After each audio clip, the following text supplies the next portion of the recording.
কে গান দিয়ে এই অনুষ্ঠানটা শুরু হয়েছে তাতে আমি খুব খুশি হয়েছি। আবার এই জায়গায় বসা একজনও নারী নেই সেটাতে আমি হতাশ হয়েছি। এমনকি এই জায়গায় যারা আছে তারা একজনও নারী না। আপনারা ওখানেই থাকেন, সেটা পরিবর্তন করতে হবে। এবং শিবির জামাতের ক্ষেত্রে নারীর বিষয়ে কিছু অবস্থান রয়েছে যেটা আমি ঘোর বিরোধিতা করি। তারপরেও আমি আজকে এখানে এসেছি। সেটার কারণ জুলাই সনদটা এতই গুরুত্বপূর্ণ, এত গুরুত্বপূর্ণ যে আমার দ্বিমত, কিছু জায়গায় দ্বিমত থাকা সত্ত্বেও, ভিন্ন চিন্তা থাকা সত্ত্বেও আমার থাকা উচিত, আমাদের প্রত্যেকের থাকা উচিত। আমি যেই কথাগুলি বলছি সেটা বলতে গিয়ে আমি জুলাই যোদ্ধাদের স্মরণ করি, তাদের ত্যাগের কথা স্মরণ করি, তাদের সংগ্রামেরকে শ্রদ্ধা জানাই, তাদের সালাম জানাই। কিন্তু আমি মনে করিয়ে দিতে চাই যে এই যুদ্ধ কিন্তু শুধু 2024-এ হয়নি, তার অনেক আগের থেকে হয়েছে। এখানেই অনেকে যারা আছেন তারা অনেক আগের থেকেই তারা কিন্তু লড়াই করে যাচ্ছে, এবং সেই লড়াইয়ের ফলেই কিন্তু আমরা এই জায়গাটায় আসতে পেরেছি। 2018-র কথা যখন বলি তখন ছবি তুলতে গিয়ে, একটু আগে ফুয়াদ আমাকে জিজ্ঞেস করছিলেন আপনি ছবি তুলবেন না কথা বলবেন, আমি ছবি তুলি।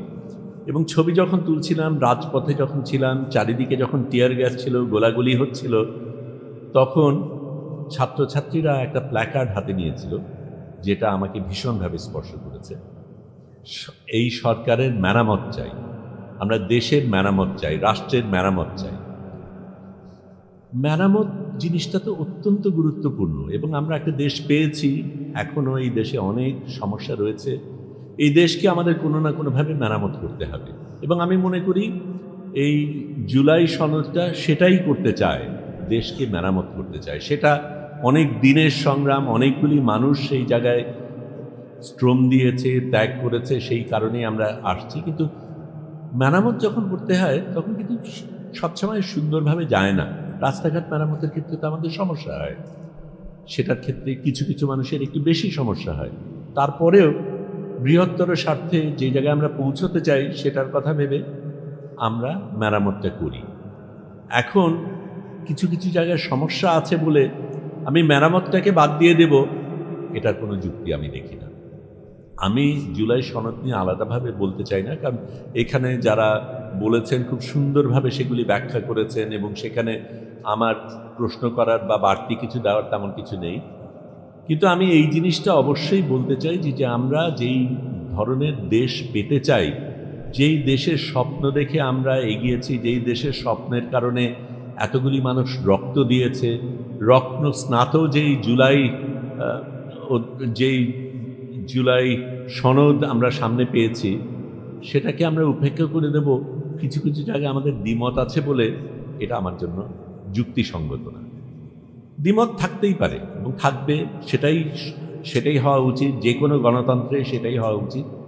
সেটা আমরা একসাথে করব, মিলিতভাবে করব, ঝগড়া করব, তর্ক করব। সংসদ তো আছে সেই কারণেই, সেখানে এক দলের আধিপত্য আছে বলে সব কিছু নিরঙ্কুশভাবে গ্রহণ করতে হবে তা যদি হয়, তাহলে তো সংসদের প্রয়োজন নেই। সংসদে দ্বিমত হবে, সংসদে তর্ক হবে, সংসদে যে যার মতন মতামত দেবে, একজন আরেকজনকে যুক্তি দেবে, যুক্তির কারণে আমি আমার মত বদলাবো কিছু ক্ষেত্রে। সেটাই তো সংস্কৃতি হওয়া উচিত। এবং সত্যিকার অর্থে আমরা একটা ভিন্ন সংস্কৃতি, ভিন্ন রাজনৈতিক সংস্কৃতি চাই, সেই আকাঙ্ক্ষা নিয়েই তো আমরা এগোচ্ছি। সেটাই তো আমাদের নতুন বাংলাদেশ দেবে। আমার তার বেশি কিছু বলার নেই। আমি সত্যিই মনে করি জনগণের স্বার্থে যেটা হওয়া উচিত সেটাই আমাদের প্রত্যেকের গ্রহণ করা উচিত। আমরা ব্যক্তি স্বার্থকে ভুলে যাই, দলীয় স্বার্থকে ভুলে যাই, দেশের স্বার্থ নিয়ে লড়াই করি, সেটাই আমাদের হওয়া উচিত। আর সাংবাদিক ভাই বন্ধুদের জন্য একটু বলি, আমি ছোট করেই বলেছি, একটা প্রবণতা রয়েছে এগুলি রিপোর্টিংয়ের ক্ষেত্রে, যেটা নিয়ে আমি একটু আপনাদের সাথেও দ্বিমত পোষণ করি। রিপোর্টিংয়ের ক্ষেত্রে বাছাই করে ঠিক যেইটা আপনার পছন্দ সেটাই যদি দেন, তাহলে সেটা প্রপাগ্যান্ডা, সেটা রিপোর্টিং না। দয়া করে সেটা করবেন না। ধন্যবাদ।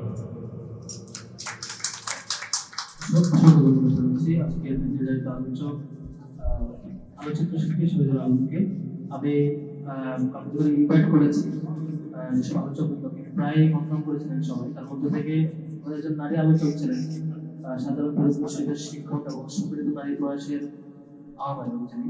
শেষ করবে তখন তারা কোনো ধরনের বৈষম্যের শিকার না হয়ে সরকারের যে কোনো সার্ভিসে অংশগ্রহণ করতে পারবে।